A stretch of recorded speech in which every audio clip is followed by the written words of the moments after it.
講起趙雲，你腦海第一時間浮現嘅，肯定係嗰個身披白袍銀海，騎住白馬，喺千軍萬馬之中如入無人之境嘅戰神。喺戲曲評書嘅濾鏡底下，佢太完美啦，完美到甚至有啲不近人情。但係今晚，我想請你先放低嗰啲流傳千古嘅神話同傳說，搣走嗰陣耀眼嘅金箔，真實嘅趙雲其實並冇咁風光。佢同我哋當中好多人一樣，初初出嚟社會嗰陣，滿心迷茫，只係一心想喺呢個冰冷切骨嘅世道入面揾啖乾綠茶飯。將時鐘撥翻去公元191年漢末初平年間，嗰個從來都唔係咩令人熱血沸騰嘅英雄大時代。有一個人命如草芥百姓水深火熱嘅凜冬，天下嘅豪強為咗爭地盤爭到眼紅，老有臥虎白骨老於夜。嗰陣時嘅趙雲仲未係威震天下嘅常山將軍，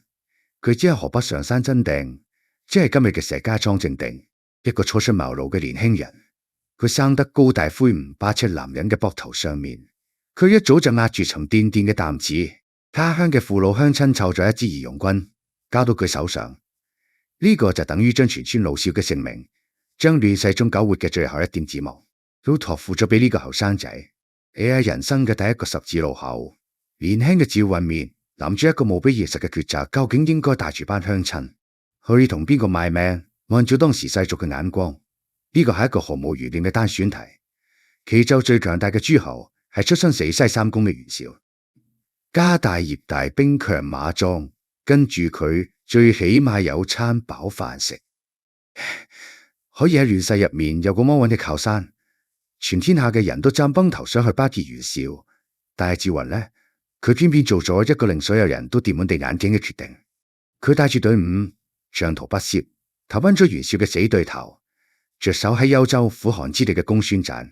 當風塵僕僕嘅趙雲企喺公孫瓚面前嗰陣，呢位大軍閥半是驚喜，半是嘲諷咁打量住佢問：聽說你哋冀州人都爭住去投靠袁紹，點解淨係得你呢個後生仔識得迷途知返，跑嚟揾我？面對呢種居高臨下嘅質問，趙雲嘅回答冇半點阿諛奉承，反而透出一股令人心痛嘅側唬。佢話而家天下大亂，邊個都唔知真正嘅明主喺邊。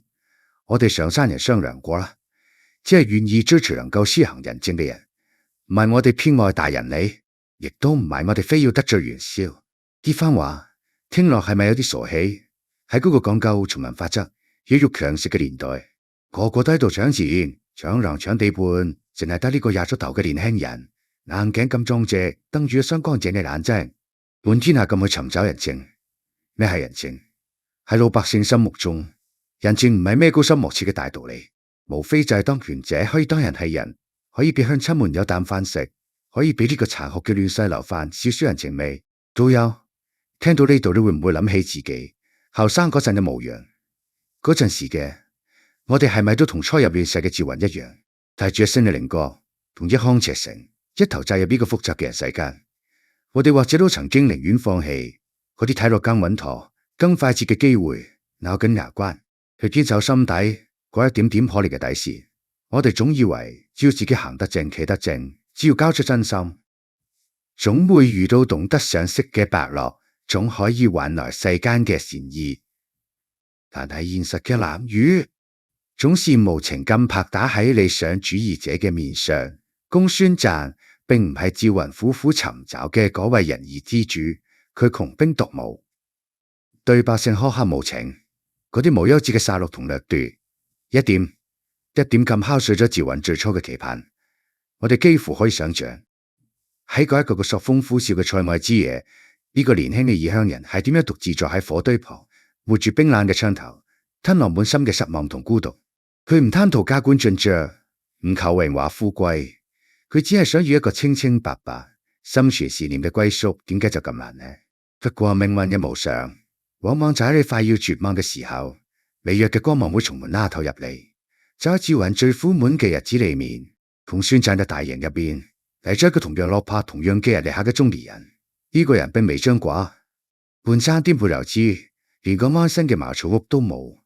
但係佢望向亂世蒼生嘅眼神入面，佢有住趙雲苦尋多年嘅溫厚同秘密。呢個人叫做劉備。一場亂世中跨越咗階層、超越咗功利嘅基本，即將喺呢個寒冷嘅歐洲大營入面悄然生發。人同人之間嘅緣分，有時的確係講唔清。公孫瓚嘅大營裏面，年輕嘅趙雲遇到咗落魄嘅劉備，喺書上面描寫佢哋嘅交往，用咗4個字心字結啦，冇太多宏大嘅口號，就係你明我嘅悲天憫人，我懂你嘅壯志難酬，兩個喺亂世中猶如浮萍嘅人。喺嗰段寄人籬下嘅歲月入面，甚至瞓埋同一張床，抵足而眠。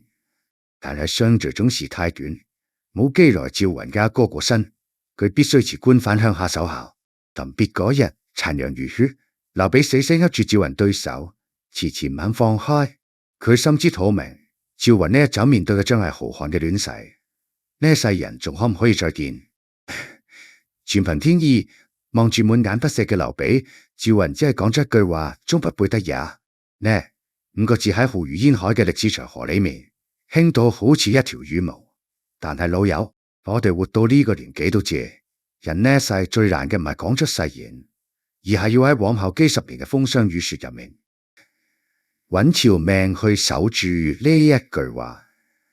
公元200年，劉備喺徐州被曹操打到全軍覆沒，好似喪家之犬咁逃到鄴城。又喺佢最絕望最淒涼嘅時候，嗰個曾經許下諾言嘅常山漢子真係揾上門啊！由嗰日開始，趙雲將自己一生嘅命運死死綁喺劉備呢隻隨時會沉喺爛船上。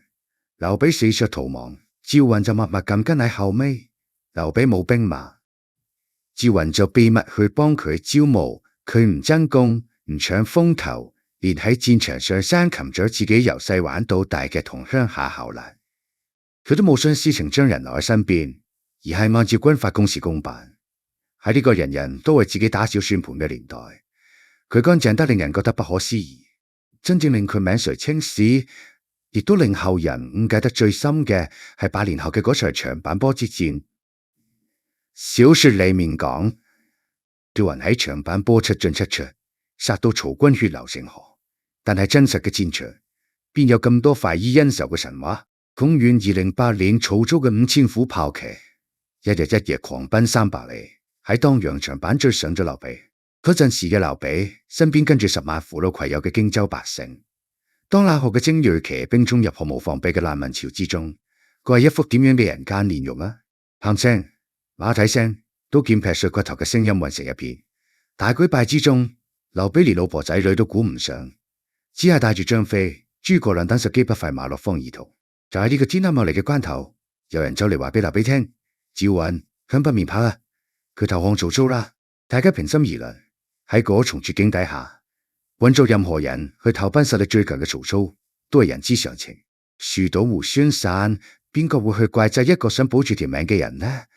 但劉備聽完冇絲毫猶豫，執起手邊嘅短戟就朝嗰個人掟過去，聲嘶力竭咁敲道：子龍不棄我走也。佢相信趙雲，就好似相信自己條命一樣。而呢刻嘅趙雲喺邊度呢？佢冇走，佢正孤身一人，迎住曹軍漫天嘅旌旗，轉身殺返入嗰片血肉橫飛嘅修羅場。佢嗰個唔係戰神下凡嘅表演，而係一個凡人，用自己嘅血肉之軀硬生生頂住亂刀同冷戰。佢唔知自己仲可唔可以活着出嚟，佢只係知道曙光嘅妻人仲喺裏面，佢應承過嗰個人終不背得也。喺死人堆裏面，喺熊熊烈火之中，趙雲懷抱住仲喺襁褓中嘅初生嬰孩劉禪，護住女子金夫人一步一步咬實牙根，從曹軍嘅重重包圍之中殺出咗一條血路。響一身泥巴同鮮血嘅趙雲跌跌撞撞咁帶住妻人出現喺劉備面前嗰陣，唔知劉備有冇流下眼淚。歷史冇記載嗰一刻佢哋嘅對話，但我估佢一定係一場長久嘅無言嘅相對。今日我哋點解總會被長坂坡嘅故事打動？並唔係因為佢殺咗幾多敵人，而係因為喺呢個算計太多、真心太少嘅世間，呢種毫無保留嘅信任，呢種你信我唔會走，我搏條命都要翻嚟嘅純粹基本，實在太稀缺，亦都太奢侈啦。我哋呢一世人喺職場入面逢場作戲，喺人際交往中如履薄冰。我哋見過太多嘅人走擦亮，受過太多嘅背叛同冷眼，到咗夜深人靜嘅時候，捫心自問：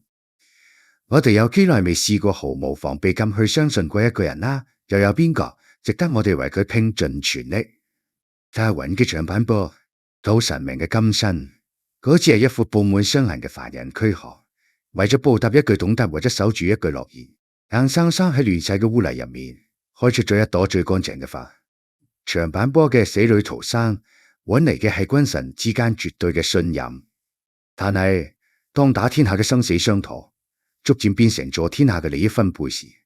呢個世間嘅劇本往往就換咗另一種冷冰冰嘅寫法。公元214年，劉備終於打下咗益州，拿下咗成都，顛沛流黐咗大半輩子嘅蜀漢文武，終於敲開咗繁華咁官城嘅大門。論功行賞嘅時候到啦，有人興沖沖咁提議，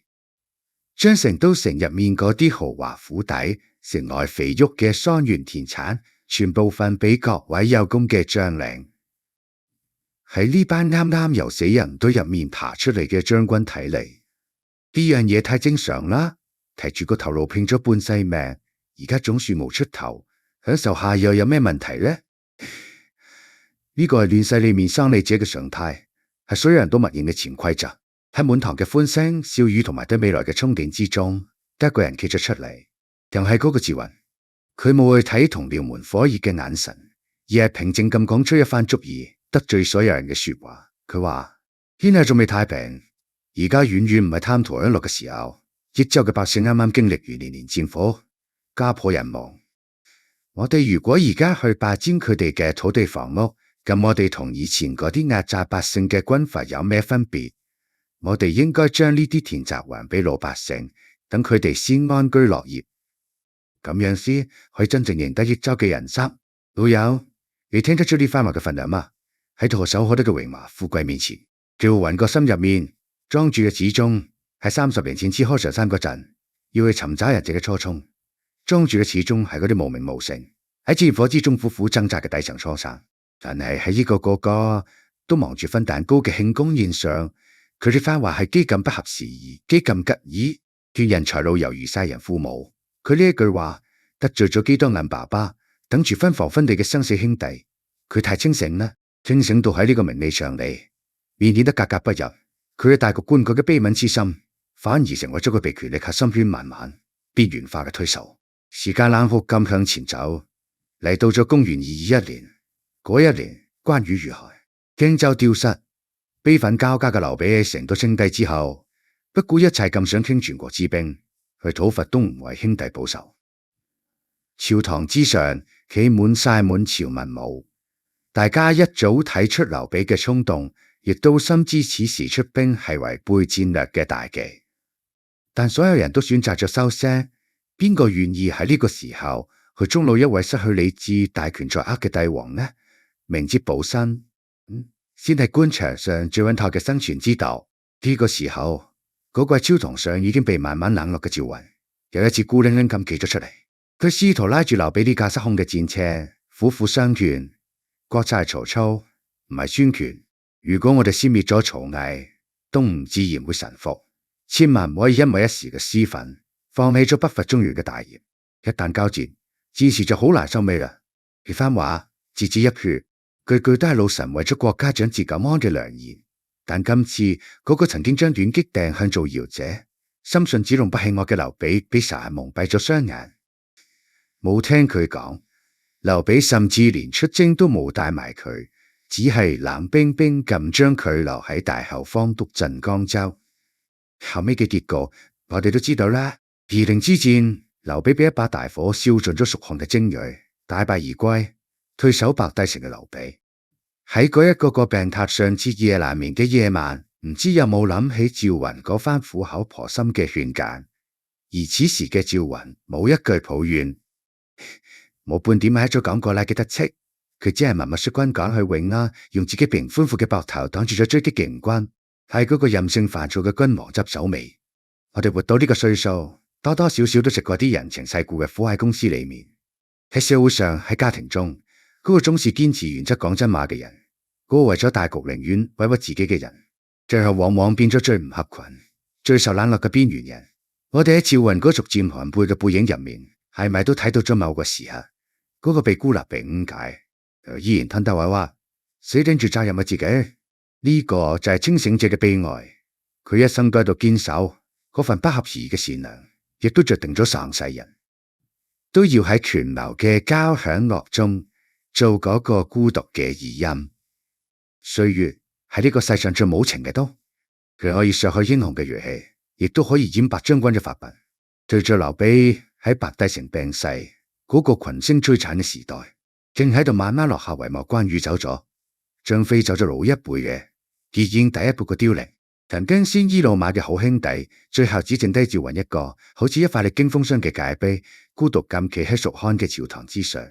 此時嘅佢已經唔再係嗰個可以抱住英人，係千軍萬馬中殺入殺出嘅壯烈漢子啦。佢老啦，滿頭白髮，眼角爬滿歲月嘅痕跡，揸住長槍對半，或者喺落雨天都會隱隱作痛，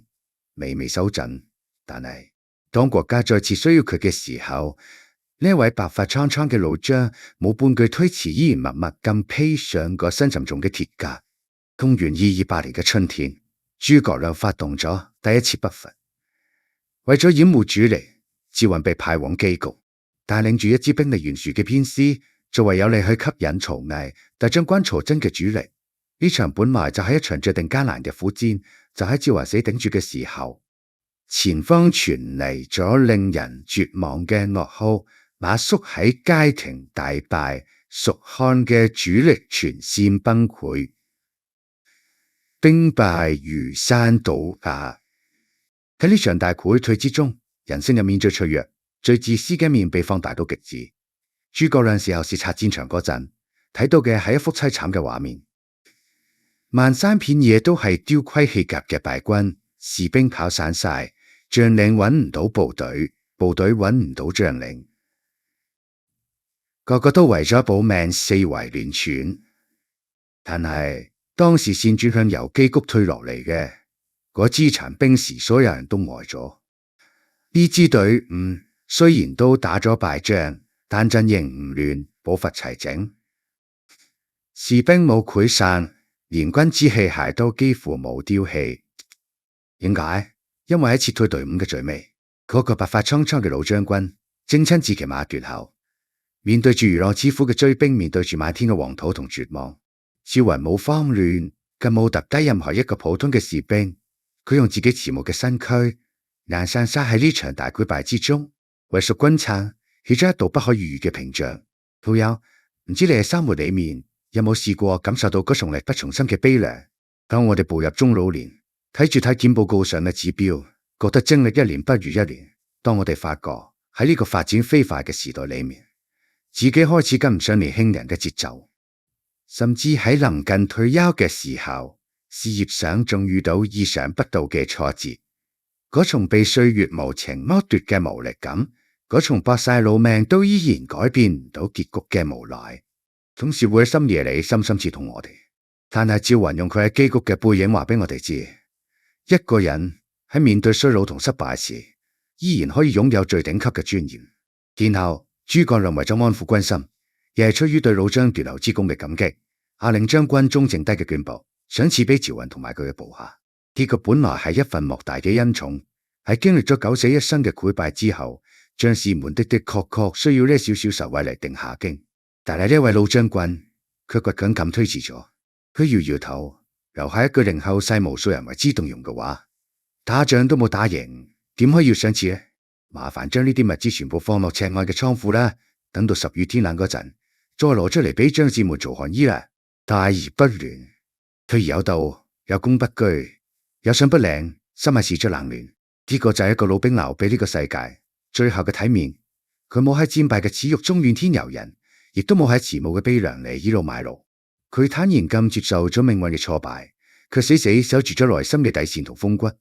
佢唔再係嗰個戰無不勝嘅神明，而係一個被歲月打敗，卻從不向良知屈服嘅倔強阿爸。喺呢份不帶任何雜質嘅乾淨面前，所有嘅榮華富貴、高官厚祿都顯得咁輕浮同廉價。公元229年，為蜀漢操勞征戰咗差唔多30年嘅趙雲，終於行到咗生命嘅盡頭。冇馬革裹屍嘅慘烈，亦都冇驚天動地嘅悲歌。呢位曾經係千軍萬馬中縱橫馳騁嘅老將，就好似一塊生抽嘅落葉，喺成都嘅某一個尋常日子裏面，安然閉上咗雙眼。脫節之去，冇引起太大嘅波瀾，卻悄無聲息咁帶走咗一個時代最後嘅溫情同風骨。縱觀佢嘅一生，如果用世俗嘅成功學嚟衡量，其實係有啲鬱結嘅。論官職地位，佢始終未能好似關羽、張飛咁躋身權力最核心嘅第一梯隊，未能位極人臣。論差事，佢呢一輩子似乎都喺度幫人收拾殘局，執手尾、長板坡喺死人堆入面救住。長江之上浙江奪阿斗，劉備夷陵戰敗後，佢去永安接應；諸葛亮北伐失利後，佢去親自斷後。別人食肉，佢連湯都好少飲到。但凡遇到最苦最累、最容易食死貓嘅差事，永遠係佢頂喺最前面。甚至到咗佢過身30幾年之後，後主劉禪先至喺群臣嘅追憶之中諗翻起呢位老臣曾經嘅救命之恩同一生功績，俾佢追視咗一個稱號。呢個諡號聽落一點都唔威水，唔驕傲亦都唔驕威，而係叫做順豹。順豹侯，咩係順豹？史官喺書裏面留下咗兩句解釋：柔言辭謂若順，執事有班若豹。但譯成白話，即係對百姓仁慈溫和，做嘢踏實有交代。你睇喺呢個充滿咗權謀算計、刀光劍影嘅三國聯勢裏面，俾一位武將嘅最高評價，竟然係話佢骨子裏面嘅善良同做嘢嘅靠譜。都有啊！當我哋年輕嗰陣翻開三國，邊個唔想做溫酒斬華雄嘅關羽？邊個唔想做當兩條水一聲大哮，嚇退百萬雄兵嘅張飛？嗰陣時嘅我哋心頭高，總覺得自己天生就係要做主角嘅，決定要喺自己嘅江湖裏面幹出一番驚天動地嘅大事。但係隨住年紀越嚟越大，白頭髮靜靜雞爬上咗髮鬢，喺呢個社會摸爬滾打咗大半世人，捱過苦受過累，吞落咗一次又一次嘅委屈，我哋先至慢慢明白，原來呢個世上嘅絕大多數人，窮其一生都做唔成嗰種戚戚風雲嘅蓋世大英雄。我哋喺座嘅好多人回首呢一生，係咪都好似呢位未能封神嘅順豹侯？佢哋喺公司裏面可能只係嗰個默默無聞做嘢最多，卻總是升職無望地開荒牛喺屋企。我哋係嗰個早出晚歸，吞落水入苦水，只為咗幫老人家存多幾蚊禮藥費，幫細路留多筆老婆本嘅一家之主。我哋冇大富大貴，冇鮮花掌聲，甚至好多時唔被身邊嘅人理解，被生活邊緣化，被歲月嘅洪流推住向前走，連停低唞啖氣嘅資格都冇。有時候夜深人靜，但喺張床度諗諗，都會覺得好唔甘心啩。辛苦咗大半世，點解就會成咗一個咁普普通通，甚至有啲平庸嘅人呢？但係今晚，我想請你再好好睇下趙雲嘅一生。佢經歷咗一世人嘅委屈同毒打，睇透咗人性嘅涼薄同權力嘅冷酷，但佢從來未曾墮落，從來未曾變得憤世嫉俗。佢護住咗30年前初出茅廬嗰陣，心底裏面嗰一點點良知，佢護住咗天下蒼生，本本分分咁將手頭叫每一件事做得乾乾淨淨。難道呢個唔偉大咩？如果喺經歷咗生活嘅千錘百煉之後，我哋依然能夠保持心底嘅善良，如果我哋喺遭遇咗命運嘅不公之後，依然能夠將頭家照顧好，將份工踏踏實實咁做好，平平安安咁陪住屋企人老去，咁樣，請你相信，呢個已經是普通人最頂級嘅圓滿，係我哋呢世人最了不起嘅英雄主義啦。你冇對唔住任何人，你嘅善良，你嘅責任，咁你對呢個家默默嘅付出，就係你人生歲月入面最閃亮嘅順豹侯勳章。野心啊，燈火漸暗，出面嘅風都停啦。老友，請放低心頭嗰啲對歲月嘅執念，同埋對命運嘅唔甘心啦。好好攬下嗰個辛苦咗大半世嘅自己，安心咁瞓都好過。聽日我哋仲要平平安安、